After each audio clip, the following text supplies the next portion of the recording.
12 сентябр президенти ҷумҳурии Тоҷикистон пешвои миллат муҳтарам Эмомалӣ Раҳмон дар ноҳияи Лахш бо роҳбарону фаъолони ноҳия мулоқоти самимӣ доир намуданд. Дар ибтидои вохӯри сарвари давлат муҳтарам Эмомалӣ Раҳмон сокинони сарбаланду заҳматдӯсти ноҳияи Лахш ва ҳамаи иштирокдорони мулоқотро ба ифтихори ҷашни 33-солагии истиқлоли давлатии ҷумҳурии Тоҷикистон, ки барои мардуми мо рӯзи воқеан таърихиву тақдирсоз ва ҷашни муқаддасу бузург ба ҳисоб меравад, самимона табрик гуфтанд. 12 сентябр президенти ҷумҳурии Тоҷикистон пешвои миллат муҳтарам Эмомалӣ Раҳмон дар ноҳияи Лахш бо роҳбарону фаъолони ноҳия мулоқоти самимӣ доир намуданд. Дар ибтидои вохӯрӣ сарвари давлат муҳтарам Эмомалӣ Раҳмон сокинони сарбаланду заҳматдӯсти ноҳияи Лахш ва ҳамаи иштирокдорони мулоқотро ба ифтихори ҷашни 33-солагии истиқлоли давлатии ҷумҳурии Тоҷикистон, ки барои мардуми мо рӯзи воқеан таърихиву тақдирсоз ва ҷашни муқаддасу бузург ба ҳисоб меравад, самимона табрик гуфтанд. пешвои миллат муҳтарам Эмомалӣ Раҳмон барои заҳмати содиқона ба хотири пешрафти ватан инчунин истиқболи самимӣ арзи сипос намуданд. таъкид гардид ки маҳз ба шарофати истиқлоли давлатӣ ватани азизамон пайваста рушду тараққӣ карда, дар натиҷаи ғамхориву таваҷҷӯҳи хосаи ҳукумати кишвар ноҳияҳои дурдасти Кӯҳистон аз ҷумла Лахш ба таври бесобиқа ободу зебо гардида истодааст. сарвари давлат муҳтарам Эмомалӣ Раҳмон иброз доштанд ки дар даврони соҳибистиқлолӣ барои таъмин намудани рушди устувори соҳаҳои мухталифи иқтисодиёти ноҳия ва баланд бардоштани сатҳи некуаҳволии мардум аз ҳисоби ҳамаи сарчашмаҳои маблағгузорӣ беш аз 1.7 миллиард сомонӣ маблағ равона карда шудааст. аз ҷумла ҷиҳати пӯшонидани хароҷоти буҷети ноҳия аз буҷети ҷумҳуриявӣ зиёда аз 425 миллион сомонӣ маблағҳои мақсаднок ҷудо гардидааст. зикр карда шуд ки таи 33 соли сипаришуда барои сохтмону таъмир ва таҷҳизонидани мактабҳо, беҳтар намудани хизматрасонии тиббӣ, бунёду таҷдиди роҳҳо, дастгирии хоҷагиҳои деҳқонӣ, рушди соҳаи кишоварзӣ ва ҳифзи муҳити зист 22 лоиҳаи сармоягузории давлатӣ ба маблағи беш аз 700 миллион сомонӣ амалӣ карда шудааст. ҳоло татбиқи боз 4 лоиҳаи дигар идома дорад ки дар доираи онҳо 14 миллион сомонӣ аз худ гардидааст. президенти кишвар муҳтарам Эмомалӣ Раҳмон дар 15 соли охир ҷудо кардани 172 гектар замини назди ҳавлигиро барои сокинон барои беҳтар кардани шароити зиндагиашон ғамхории махсуси ҳукумат арзёбӣ карданд. зикр карда шуд ки аз 114 лоиҳаи барномаи рушди иҷтимоиву иқтисодии ноҳияи Лахш барои солҳои 2021-2025 ки барои беҳсозии шароити инфраструктураи ноҳия, бунёди иншооти истеҳсоливу хизматрасонӣ ва таъсиси ҷойҳои нави корӣ пешбинӣ шудааст, танҳо 66 лоиҳа ба маблағи 48 миллион сомонӣ ё 30% амалӣ гардидааст. роҳбарияти мақомоти иҷроияи ҳокимияти давлатии ноҳия ва вазорату идораҳои марбута аз сарвари давлат супориш гирифтанд ки корро дар самти ҷалби бештари сармоя тақвият бахшида, доир ба татбиқи барномаи зикршуда ва лоиҳаҳои нақшавӣ чораҳои муассир андешанд. дар мулоқот таъкид гардид ки тибқи нақшаи чорабиниҳо ҷиҳати таҷлили сазовори ҷашни 35-солагии истиқлоли давлатии ҷумҳурии Тоҷикистон дар ноҳия бунёду таҷдиди 124 иншооти таъиноти гуногун пешбинӣ гардида, то имрӯз корҳо дар 45 иншоот ё 36% нақша ба анҷом расонида шудааст. картошкапарварӣ ва боғдорӣ аз самтҳои афзалиятнок ва даромадноки ноҳия ба ҳисоб рафта манбаи таъмини бозори истеъмолии кишвар бо картошка ва меваи аз лиҳози экологӣ тоза, тақвияти иқтидори содиротии кишвар ва бо кори доимӣ таъмин намудани аҳолӣ мебошад. дар ин робита президенти кишвар ба роҳбарияти ноҳия ва масъулини соҳа супориш доданд ки доир ба рушди ин бахшҳо чораҳои мушаххас андешанд. зикр гардид ки имрӯз дар ноҳия ҳамагӣ 8 корхонаи саноатӣ мавҷуд аст ки аз он 3 корхона дар нимсолаи аввали соли ҷорӣ таъсис ёфтааст. ба андешаи сарвари давлат ин нишондиҳандаҳо қонеъкунанда нестанд. бо назардошти захираву имкониятҳои бузурги ноҳия зарур шумурда шуд ки роҳбарияти ноҳия ва вазорату идораҳои дахлдор доир ба бартараф кардани камбудиҳои зикршуда тадбирҳои фаврӣ роҳандозӣ намоянд. мақомоти иҷроияи ҳокимияти давлатии ноҳия ва вазорати маориф ва илм аз президенти кишвар дастур гирифтанд ки барои бартараф намудани мушкилоти ҷойдоштаи соҳаи маорифи ноҳия тадбирҳои зарурӣ андешанд. ман кӯчаи марказӣ қатъи омадам, ба ёд овардам сафари аввалини худро ба ноҳияи лахш, собиқ ноҳияи ҷиргатол. аз замин то осмон фарқ дорад, лекин боз ҳам боз заҳмат кашида ободу зебо кардан дар кор. кӯчаҳоро васеъ кунед, кӯчаҳо танг аст, оянда ин роҳҳо тангӣ мекунад. вақташ мерасад ки бо ин иморатҳои мо сохтагиро канда иморатҳои баландошона месозанд, аҳолӣ зиёд мешавад. дар вақти лоиҳакашӣ бунёд ба инобат гирид. 2.5 километр дар маркази ноҳия роҳҳое ки ниёз ба азнавсозӣ доранд, ба роҳбарияти дирексияи дастгоҳи иҷрои президент супориш додам. корро шурӯъ мекунанд. ман фикр мекунам то ҷашни 35-солагӣ истиқлолияти давлатӣ пурра роҳҳои марказии ноҳия таъмиру таҷдид ба сатҳи байналмилалӣ мегардад. таи солҳои соҳибистиқлолӣ танҳо дар ҳудуди ноҳияи лахш 3 лоиҳаи сармоягузории давлатӣ барои барқарорсозии соҳаи энергетика, сохтмони хатти интиқоли барқ ва иқтидорҳои иловагии истеҳсоли нерӯи барқ ба маблағи умумӣ беш аз 50 миллион сомонӣ амалӣ гардидааст. дар давраи соҳибистиқлолӣ дар соҳаи роҳу нақлиёти ноҳияҳои водии рашт 13 лоиҳаи сармоягузорӣ ба маблағи зиёда аз 2.5 миллиард сомонӣ татбиқ гардида 614 километр роҳ ва 25 пул сохта ба истифода дода шудааст. аз ҷумла дар ин самт дар ҳудуди ноҳияи лахш 4 лоиҳаи сармоягузорӣ ба маблағи зиёда аз 960 миллион сомонӣ татбиқ гардида дар доираи он бунёди 255 километр роҳ ва 15 пул амалӣ гардидааст. дар натиҷа танҳо дар 6 моҳи соли 2024 нисбат ба ҳамин давраи соли гузашта ҳаҷми боркашонӣ тавассути нақлиёти автомобилӣ 7% ва мусофиркашонӣ 18% афзоиш ёфтааст.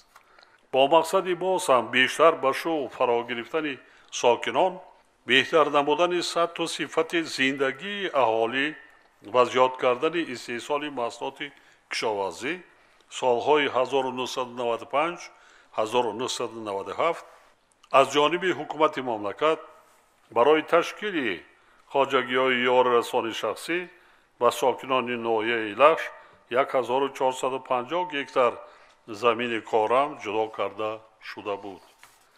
илова бар ин ба маблағзорӣ аз ҳисоби бюҷети давлатӣ дар солҳои охир 330 гектар заминҳои нав аз худ гардида 53 километр иншооти соҳилмустаҳкамкунӣ таъмиру барқарор ва 825 гектар замин ба гардиши кишоварзӣ ворид карда шудааст.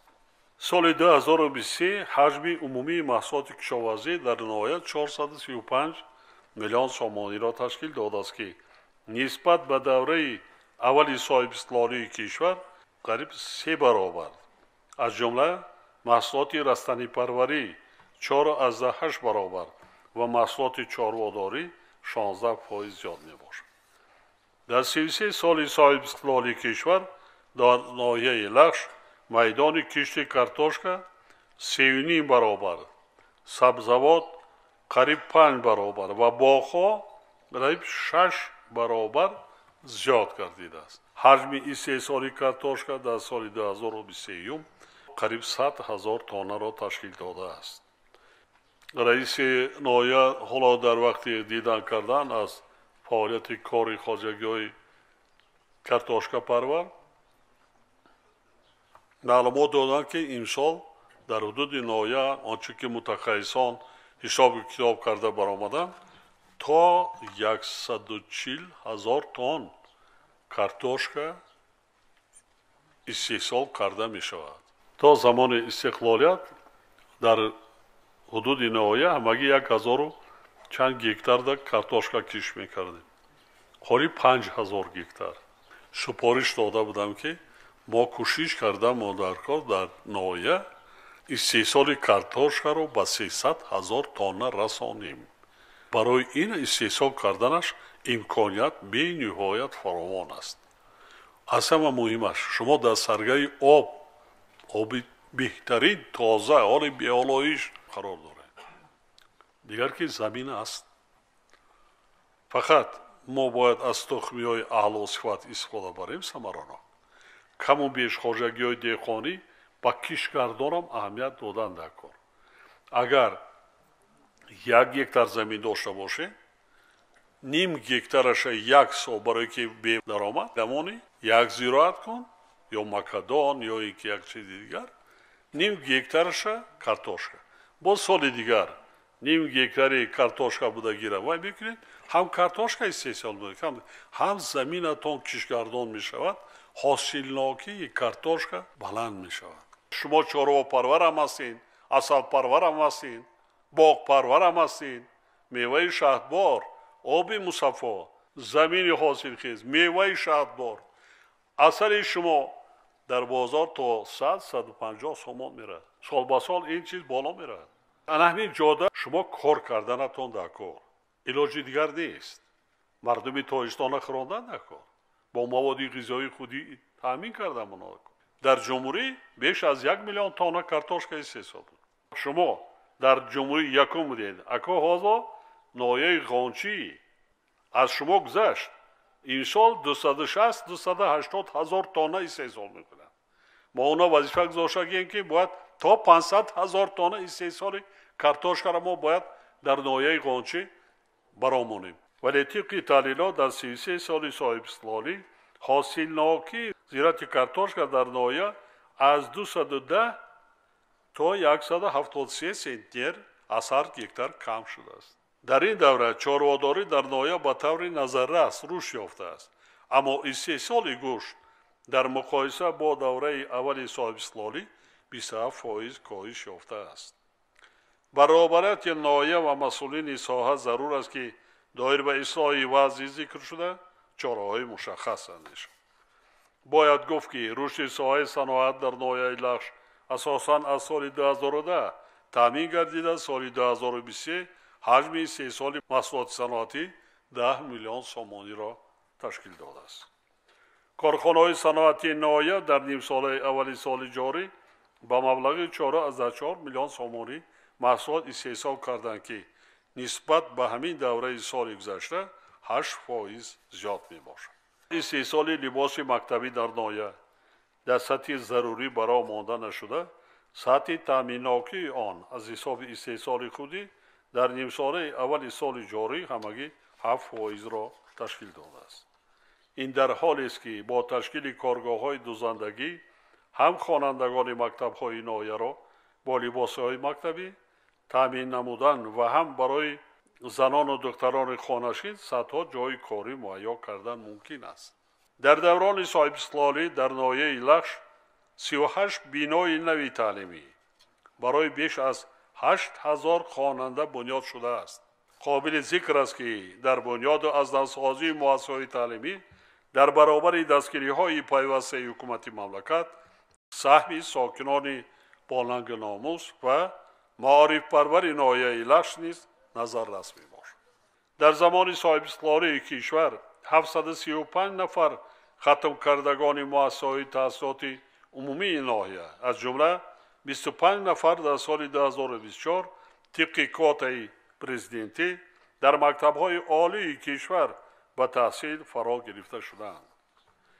бо вуҷуди пешравиҳо дар соҳаи маорифи ноҳия ҳанӯз як қатор камбудиҳо аз ҷумла норасоӣ, симхонаҳо, таъмирталаб будан ва дар ҳолати садамавӣ қарор доштани муассисаҳои таълимӣ, фарогирии нокифояи муассисаҳои томактабӣ ва марказҳои рушди кӯдакон ба назар мерасад.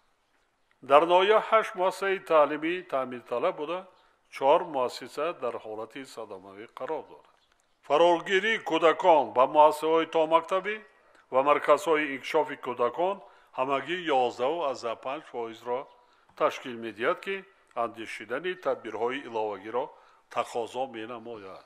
мо бояд ба ҷавонону наврасон یعنی فرزندانمان ماهیت و اهمیت استقلال و آزادی، صلح و آرامی و وحدت ملی را فهمانیم تا آنها همچون نسل باسواد و صاحب معرفت و آگاه و دانشمند به کمال رسیده در آینده به وطن، دولت و خلق خود صادقانه خدمت کنند.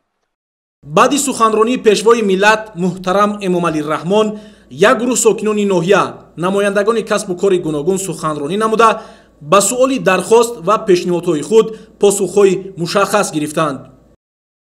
ассалому алайкум. وعلیکم السلام. جناب عالی محترم امامعلی رحمان، شما که وقت خود را دریغ نداشته در ناحیه ما تشریف آورده اید، من فاضل حسن الدین سابقه‌دار مهنت از نام خودم، از نام همه ساکنان ناحیه شما را خوش آمدید میگویم.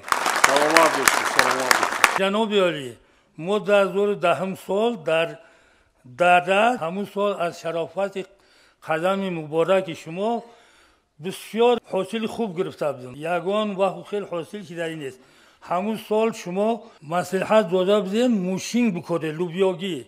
من ای کلاب رفتم موشینگ آورده، حاضر همه همین ناحیه 5 دیگه. باز دیگرش همی که ما دا اصل پروردی را توصیه داده بودیم. حاضر بچه ها را 3 تاش اصل پروره. کارتشکا 30-40 تنه ای گکترش نه، بلکه 60 تنه گرفتگیم همون سالی 2010.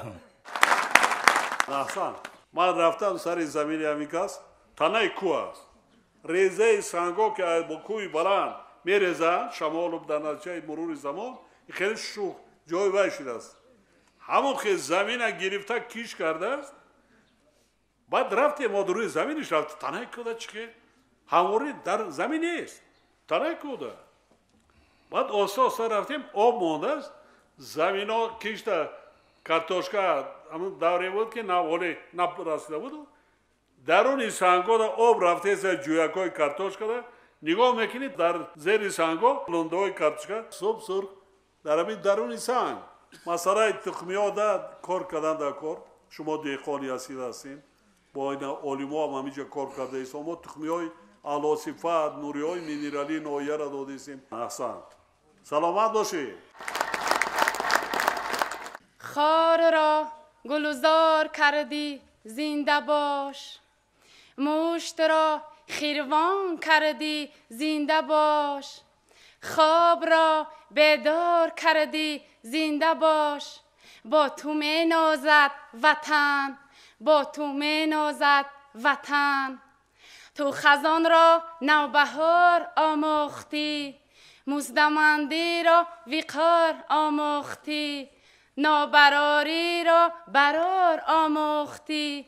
با تو می نازد وطن، با تو می نازد وطن. السلام علیکم اساسگزاری صلح و وحدت ملی، پیشوای معظم ملت محترم امامعلی رحمان. قدم مبارک شما را به دیار زیبا منظر ناحیه ایلخش صمیمانه خیر مقدم میگویم. من حیاتا و محوش ماما پزشکی مرکز سلامتی جماعت دهاتی پیلدان ناحیه ایلخش می باشم. با کمال احترام شخصا از نام خود و از نام کل مادران و جوان دختران ناحیه منتدارگی به پایان خود را به شما بیان می داریم. سلامت باش. زیرا پیشروی جامعه امروزه، رشد و نموی تاجیکستان، گلگل و شکوفایی هر گوشه و کنار وطن بیش آسایمان مست با تشبث و خدمت‌های شما عملی گردیده ایستاده است. ما امروزها شکرانه از این دور و زمان آسایشته، پایداری صلح و ثبات، پایداری استقلالیت و بالاخره شکرانه از آن می نماییم که چنین راهبری غمخوار و عاقل مثل شما داریم. محترم پیشوای معظم ملت، شما در برآمدهای خویش همیشه به مقام و منزلت بانوان ارج گذاشته تأکید می نماید که فعالیت آنها در تمام ساحه ها گسترده باشد. من جمله در ساحه طب این است که با دستگیری پدرانه شما محترم پیشوای معظم ملت سال 2005 طبق کوتای پرزیدنتی جمهوری تاجیکستان و دانشگاه دولتی طبی تاجیکستان به نام ابو علی ابن سینا داخل شدم. آن را سال 2011 با موفقیت ختم نموده خود همان سال در تولدخانه رقم 2 شهر دوشنبه به حیث دکتر زنانه به کار آغاز گردیدم. همزمان تحصیلم را در اینترناتورا ادامه دادم. سال 2012 با موفقیت به انجام رسانیدم. از سال 2013 تا این جانب به حیث دکتر زنانه در مرکز سلامتی جماعت دهات پیلدان خدمت طبی رسانیده ایستاده‌ام. اساسگزار صلح و وحدت ملی، پیشوای معظم ملت، ما جوان دختران ناحیه لخش جواباً به همه دستگیری و غمخواری های شما سعی و تلاش ورزیده با عملهای وطن دوستانه خود اثبات می نماییم و با شما بودنمان را با یک حس بلندی مسئولیت وعده می دهیم. سلامت باشید. وقتی در محلات در همون حدود دیهای کلان 8 کات، 10 کات، 12 کات، 5 کات محلات تولدخانه است، تلفات مادرها کم میشه، تلفات کودک کم میشه. هر کس کسالخانه نوعی آمده نمیتوند از 30-40 کیلومتر خراجات کرده. در جمهوری 65% کارمندان ساحه تندرستی بانوا هستند. 71% در ساحه معارف. خانه و در تازه داشته باشید، جای خواب کرپه و کرپچه تازه داشته باشید، فرزندات سر و لباس درست کن، طعامای با صفت کن، خانانان تربیه کن، متخصص شوند. آینده کلانساری در خار و زار نمیشوید، محتاج به کسی نمیشوید. اگر تربیه نکردی، اویله دارش کردی کجا میرود؟ پیش کی میرود؟ گوشت ما پیش کی میرود؟ پیش پدر و مادر. محترم پیشوای معظم ملت، من از فرصت مناسب استفاده نموده از زبان صمیمانه مادرم که بسیار میخواستند درود پیام مادرانش رو برایتان رسانم. سلامت باش. شد منور از خدوم دوستان کاشانه ام، خانه فانوس است و مهمان شمع و من پروانه ام. با دعای مادران و شما خواهان آنم که دائما صحتمند و سلامت باشد و بخت و اقبال پدرانه شما در وطن بهش آسایمان تاجیکستان پاینده باشد. سلامت باشید. حلیم باش، زبان شیرین داشته باش، کر و فرد نکن، برعکس زمینی باش، خاکسار باش. انا همون چیده صاحبی عزت احترام میشه، دوستت میدارن. سلامت باشید. حاضرین محترم، یک جهان تشکر به همتان برای پیشوازگیری صمیمیتان.